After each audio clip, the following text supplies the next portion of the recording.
This is At the Movies with Tim Sika. Hold Yes. on. There it is. At the Movies with Tim Sika. Can't do Yeah. anything without that. Yeah. All right. So, what do you have for us today, sir? Okay. Well, I was thinking to begin and then to end this week's segment with like a good movie, maybe throw in an okay one in the middle, and then leave the not so good stuff to fill in the middle. Right? Okay. Oh, So, okay. so, so having said that, I'll start with a good one. And the first good movie this week that we're going to talk about is The Last Stop in Yuma County, which was a real surprise to me and a super fun thrill ride of a movie. First of all, it's this stylish noir. It's sort of like in the tradition of early Coen brothers, like maybe like a Blood Simple kind of movie. And the Uh-huh. setup is that there's this knife salesman. He's played by Jim Cummings, who stops at this remote desert location filling station somewhere in the Arizona desert. It's unspecified where exactly, but it's very dry and it's very, dusty and everything. And anyway, he's run out of gas. But the filling station proprietor informs him that the station's gas pumps are empty, they're dry, but a supply of gas is on the way. And since the next station is over 100 miles away, and since this knife salesman's car is on empty, he has no other recourse but to wait. So the station owner suggests that the knife salesman might want to wait it out at the cafe next door, right? The gas is going to be here soon. You can grab a cup of coffee. FYI, they have great rhubarb pie over there, too. In Okay. fact, they're famous for their rhubarb pie. And also, in fact, there's a sign outside the cafe that says, "You'll die for our rhubarb pie." Uh-oh. And you think, yeah, right. You think, well, that's an interesting choice of words. And one that kind of turns out to be somewhat prophetic, let's Oh just say. So, no. Is it so a horror anyway, movie? the night salesman goes to the cafe to wait for the gas truck to show up, and what transpires at the cafe while he's waiting? Well, you just have to watch this movie to find that out, because no spoilers here. But what I can say about what follows in terms of this as being one hell of a recommendable movie is that this particular movie's nail-biting, suspenseful sequence of events will keep you literally on the edge of your seat. And I am not kidding. I'm not overinflating. I'm not exaggerating. I think it was Nick Shager of the Daily Beast who described this movie as having anxiety-laced pacing. Oh wow. And yeah, I can't remember, Kim, the last time being put through the ringer like this in a movie. And I mean that as a compliment to how well this movie works. It's stylish, it's entertaining, it's very violent. It's Oh. written and directed by this guy named Francis Galuppi, whose work I'm unfamiliar with. But what this filmmaker has wrought here is this supremely confident amalgam of performance and writing and music and scripting, and a shocking and perversely humorous blend of horror and black comedy that just keeps going to places that are surprising, startling, and completely unpredictable. It's pure entertainment.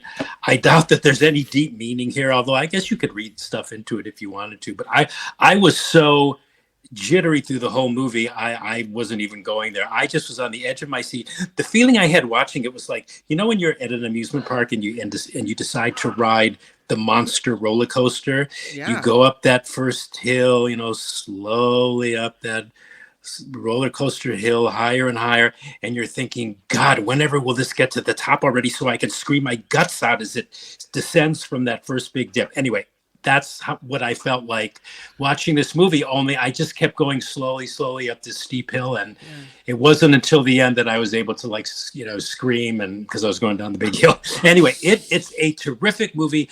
It's one of those movies where I thought, really? Oh God, I got to watch this. Okay, I'll watch it. And I was completely taken by Wow. surprise. So It's would you a call it a thriller, a horror movie, an adventure movie? What? I would call it probably, well, it's like a film noir, meaning that nothing really turns out well for Okay. any of the characters. Yeah. But I would say it's closest to a sort of a horror thriller. Yeah. Okay. Horror thriller. All right. Only it's like it's actually kind of believable. I mean, it's like a nightmare that somebody would have, but every single thing about it makes sense. Yeah. It all unfolds in a way where like this could happen. The timing on everything is just so unfortunate for a lot of these people that happen to be in this his cafe while all this stuff is happening.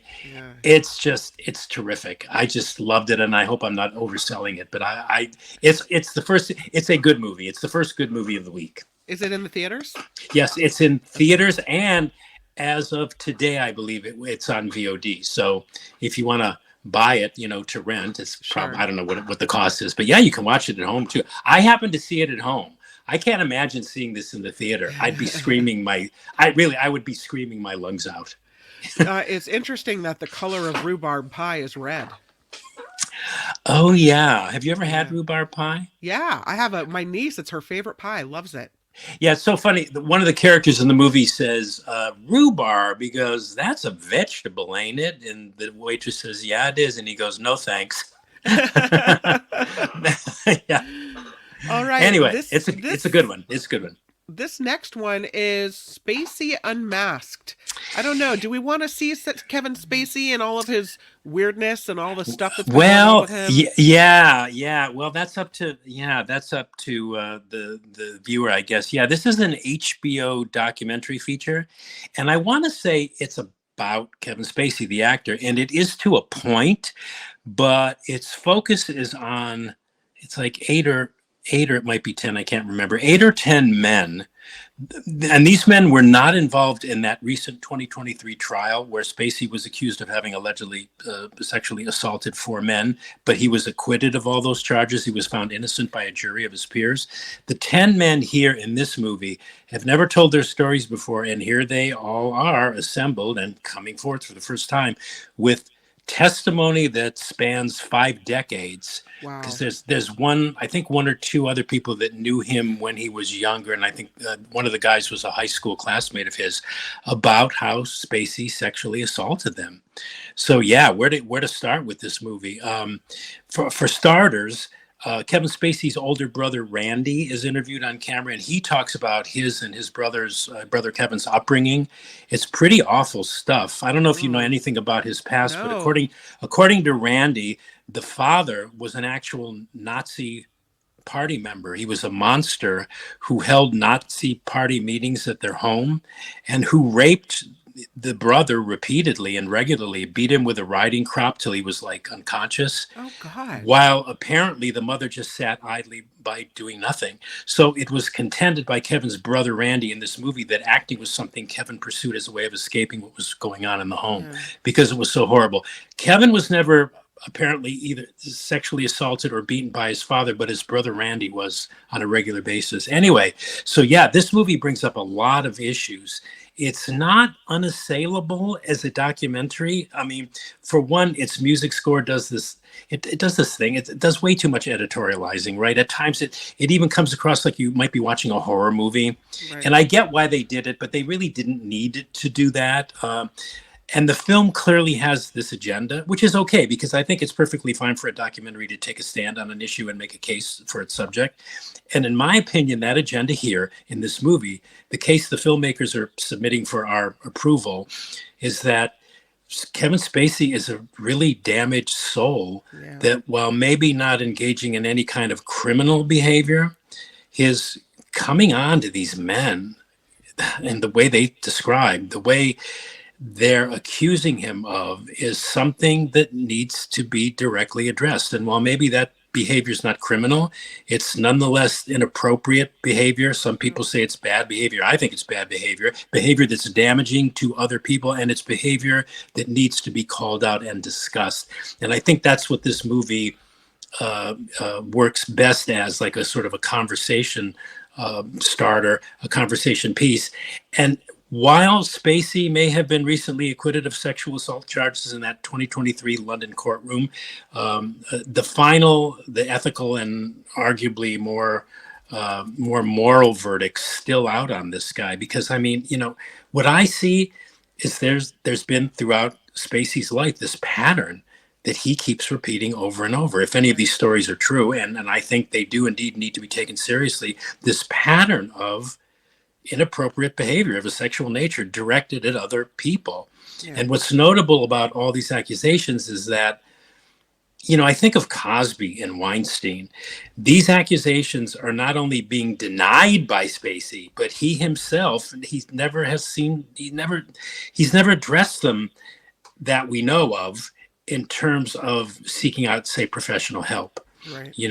And also the other thing that this movie brings out is that Spacey is an A-list Hollywood actor, and this big-time rejuvenator of the old Vic in London. He abused his power. I think it's clear he abused the power that he had, and the power that he had over certain individuals. So this is a movie that will elicit a lot of discussion, and one that I think, except for the music score, presents the issues pretty fairly.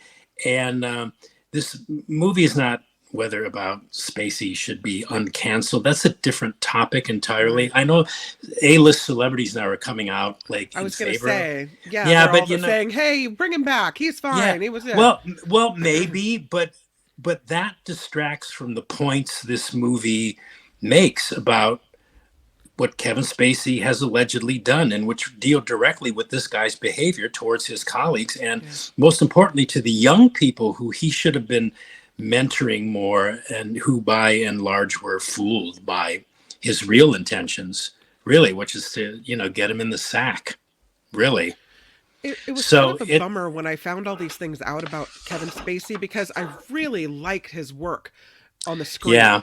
And so then I felt like I don't necessarily want to watch Kevin Spacey movies anymore. And I don't want to watch The House of Cards anymore. And I don't want to do any of this anymore because I don't want to support this guy.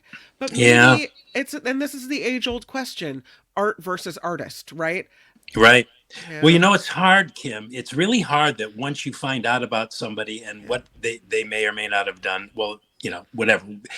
It's very, very difficult to separate what you know about them as people from, the characters that they create on television or on the screen. It's very, very hard. I don't know, cancel culture to me, I'm not for it. But I mean, that's another conversation. It's a related conversation, but I think in the case of this movie, it distracts from really what the issue is. Right. And it's fascinating.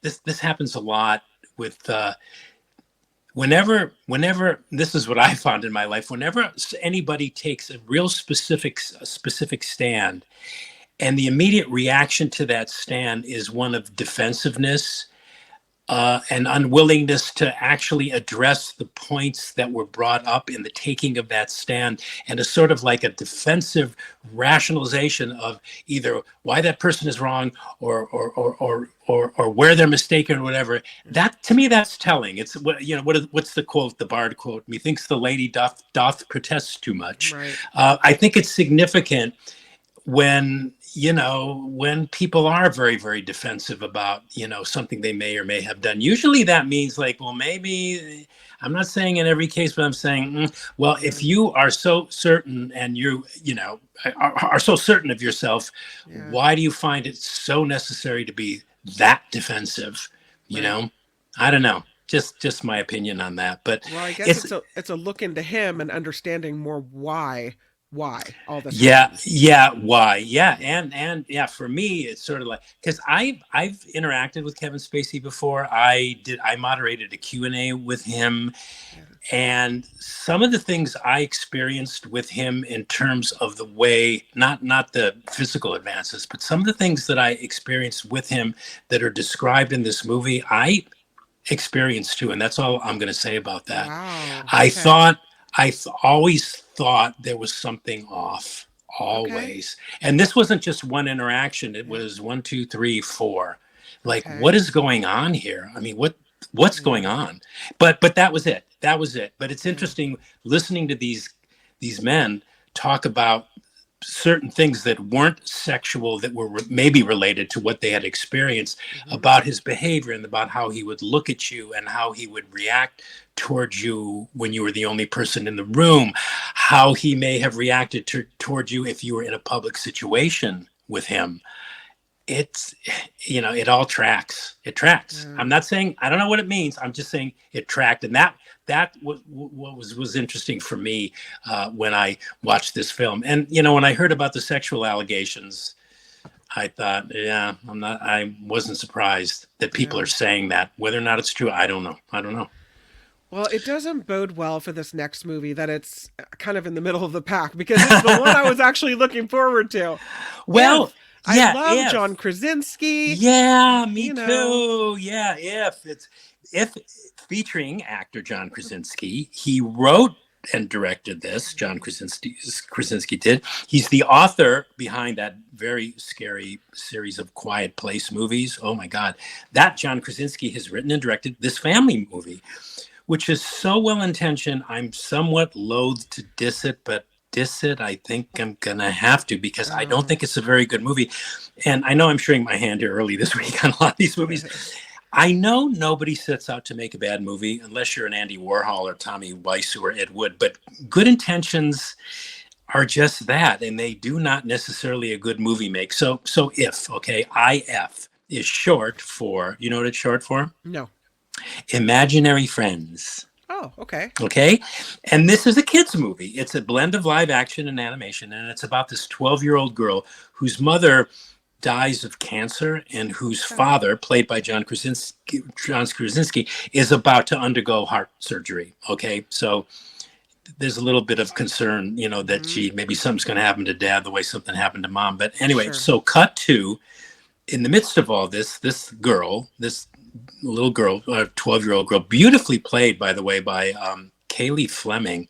I don't know if I've ever seen her in anything, but wonderful performance by this young actress. One day, she happens to just see this strange purple creature called Blue. He's called Blue, but he's purple, Okay. who turns out to be an imaginary friend, an if.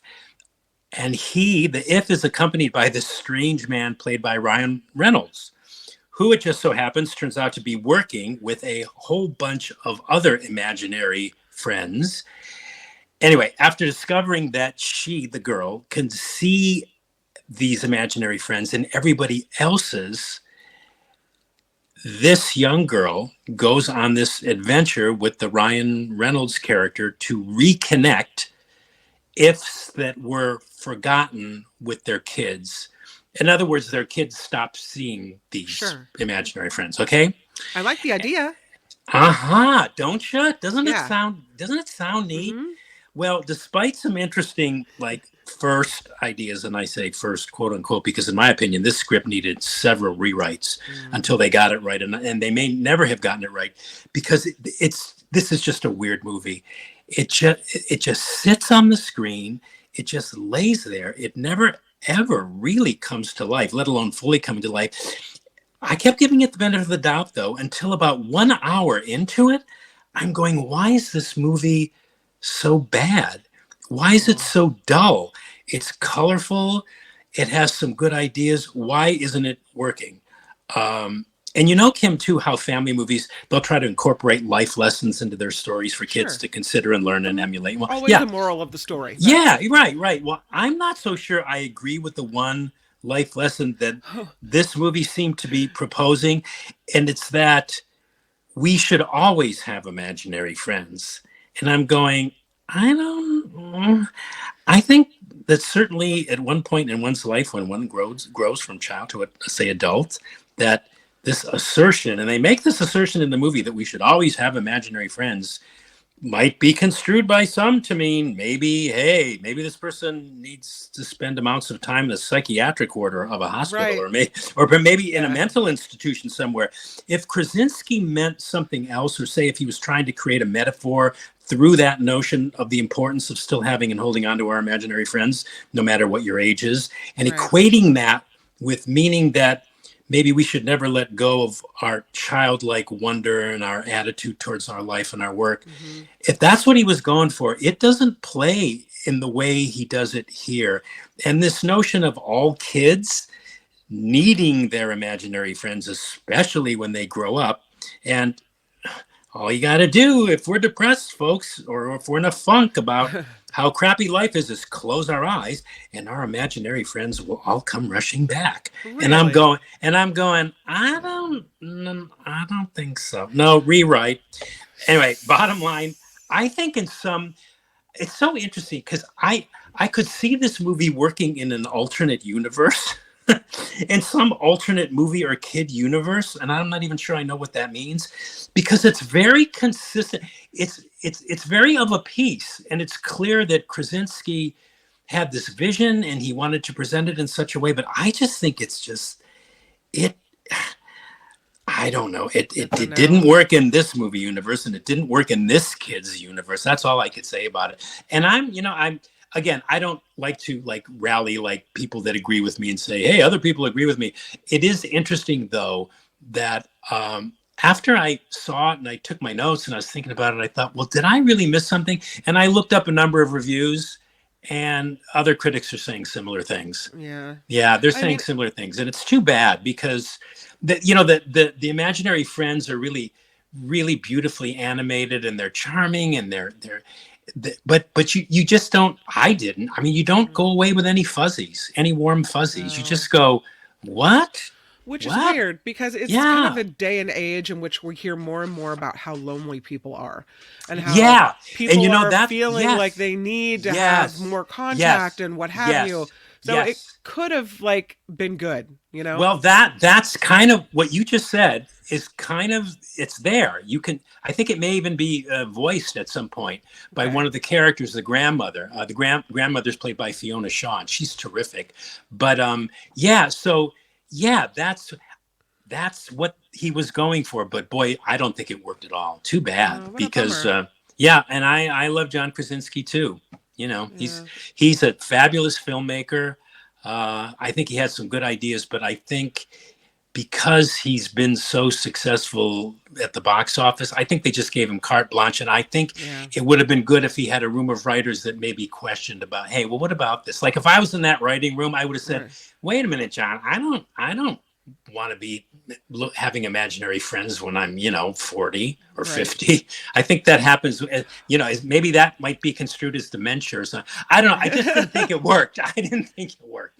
Yeah. When you think about real friends, though, I mean, there's an effort to go see them. You spend a little bit of time with them. But really, even if we have family, I mean, I've got kids in the other room. I've got a husband in the other room. Yeah. But still, the experience of life, you kind of go through it by yourself. You never really have a sidekick along for the ride 100% of the time. Right. So this whole imaginary friend idea would be a way for you to always have someone with you. You're never alone. I don't know. Maybe he should have had you in the writing room. I'm Something. serious. No, I'm serious. I think what you've articulated is kind of what he was going for, but it didn't. It'd be interesting to see what you thought of the film. It's a safe movie for kids.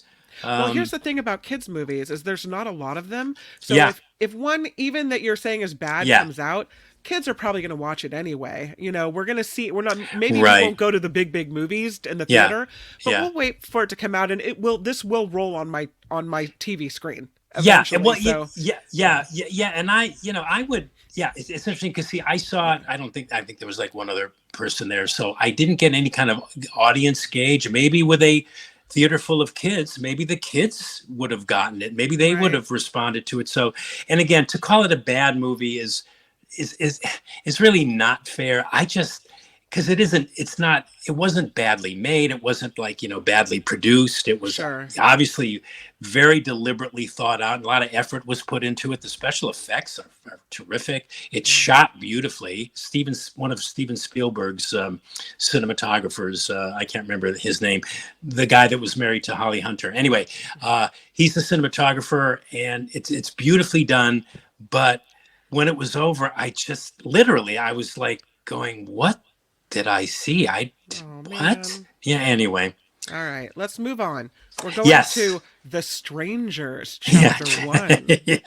This is a somewhat uninspired rehash of the home invasion genre of movies, where a person or a couple or several people find themselves confined to a restricted area, be it a house or, in the case of this movie, an out-of-the-way hotel room. Well, it's like a cabin. And in that restricted space where there's seemingly no escape, the lives of the people in this space are threatened or rather terrorized by murderous psychopaths bent on them suffering in some severe manner psychologically before they do them in. So this is a for this movie, The Strangers, Chapter 1 is first in a planned trilogy of films. I'm guessing that it's some sort of franchise reboot. What else is it that they do in Hollywood these days? Yeah. But it was inspired by a really terrific horror movie, Brian Bertino's terrific 2008 horror movie called The Strangers.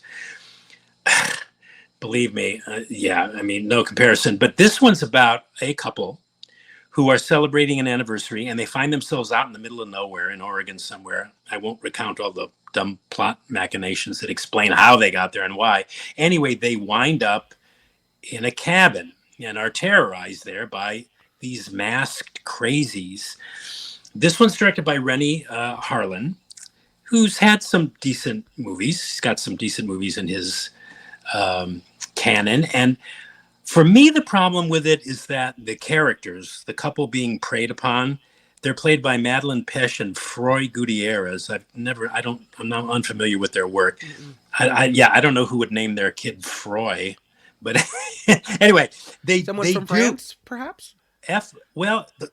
Gutierrez is Spanish, though. Okay. Froy, F-R. Anyway, I don't know. Anyway, these characters, they do all these really stupid things that any real person thrown in their situation would never, ever actually do.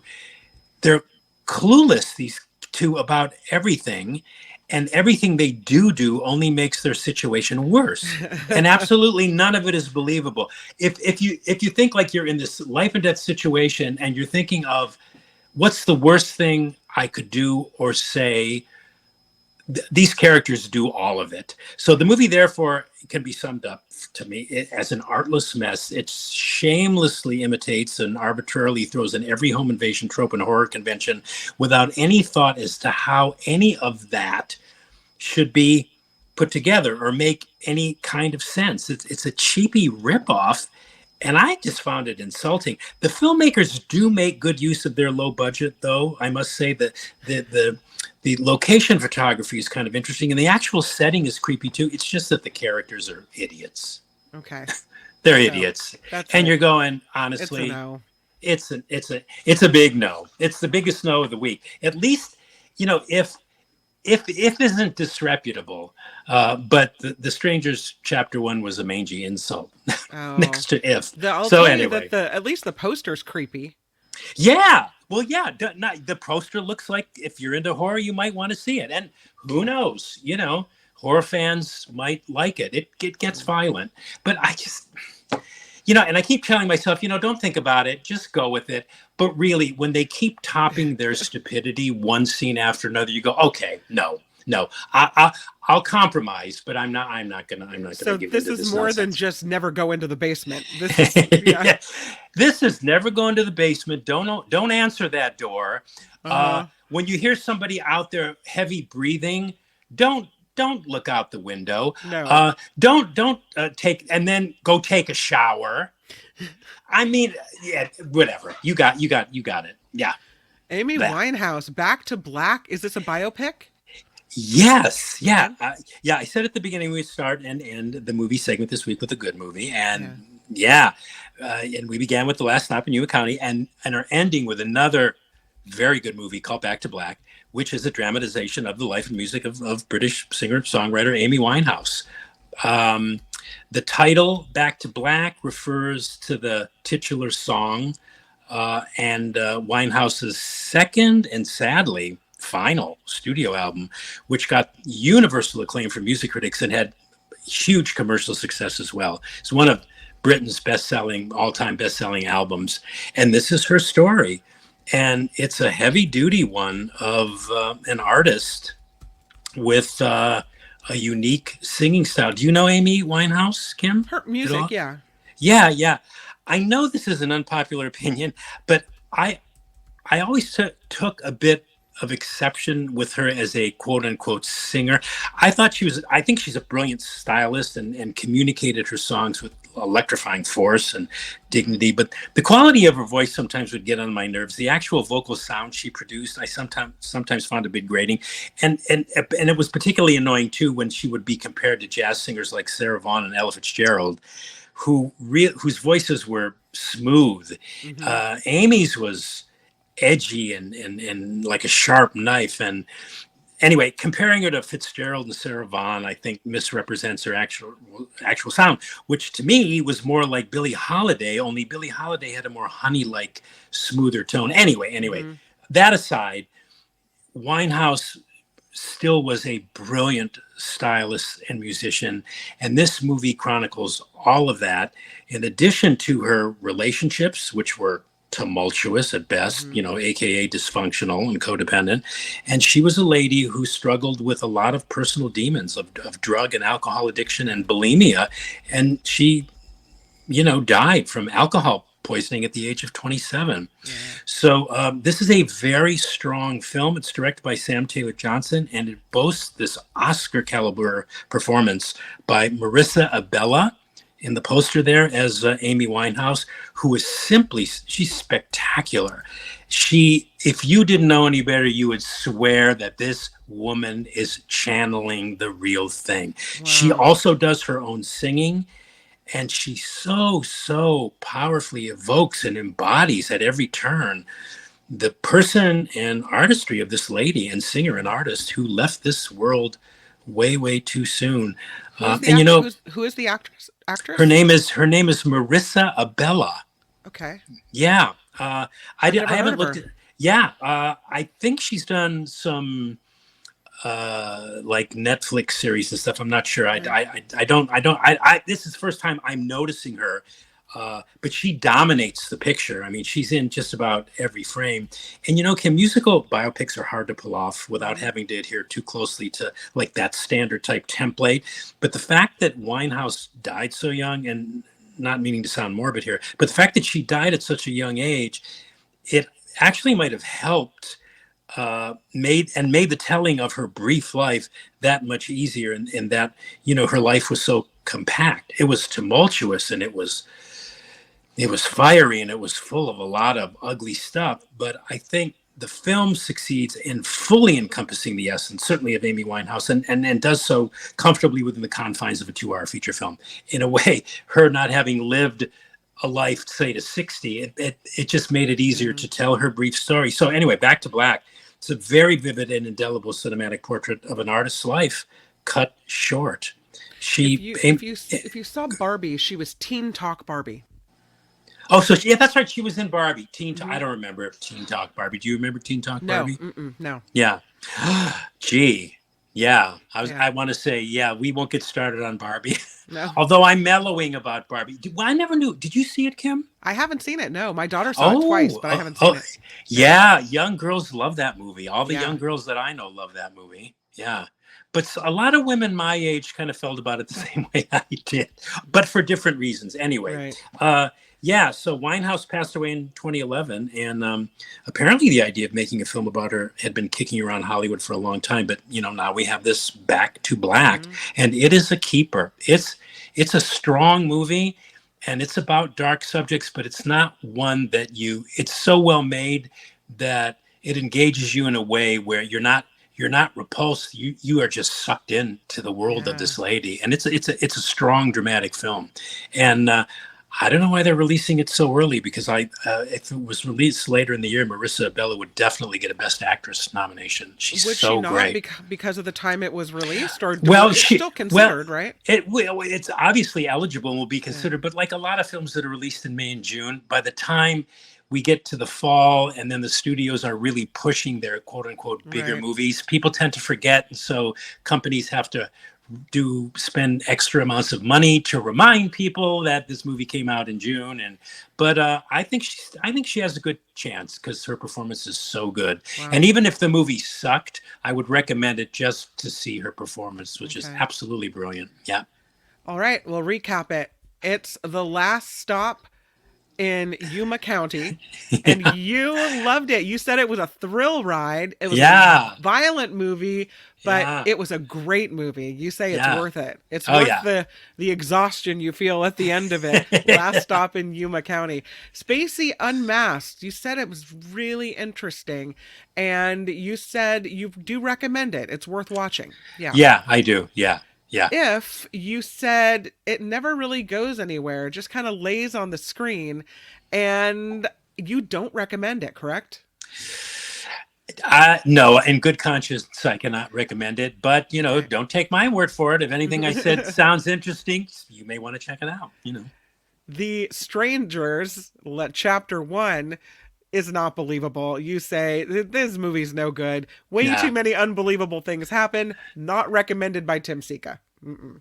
right. But Back to Black. You thought this was a great movie, strong film, Oscar caliber performances. Highly recommend. Right, Kim. And when I said, like, if anything I said sounds interesting to people that, Yeah. that would make it, I used to follow a critic who I will not say because they're still alive. I could never agree with this person. I thought they were always off the mark, but I read their reviews because if they hated the movie, it generally turned out that I would really like it. Oh, So how funny. isn't that funny? Yeah. So Yeah. I anyway, mean, that's why I sometimes always say, like yeah. sometimes that's the way it is. Yeah. And when they, they're describing why they hate it, I'm thinking, yeah, but this is what makes it sound so interesting. So anyway, I like to throw that out there for people to consider. Tim Sika, I'm so glad we had a chance to finally get you on the show today, and we'll put this video out so that everyone will have the information this Oh, Friday yay. night. Yeah, and then we'll see Okay, it again Kim. on Monday. So thank you for coming. Love you, love you. Thank you. Have a great weekend. Oh, back at you. You have a good weekend too, and we'll talk to you next Friday.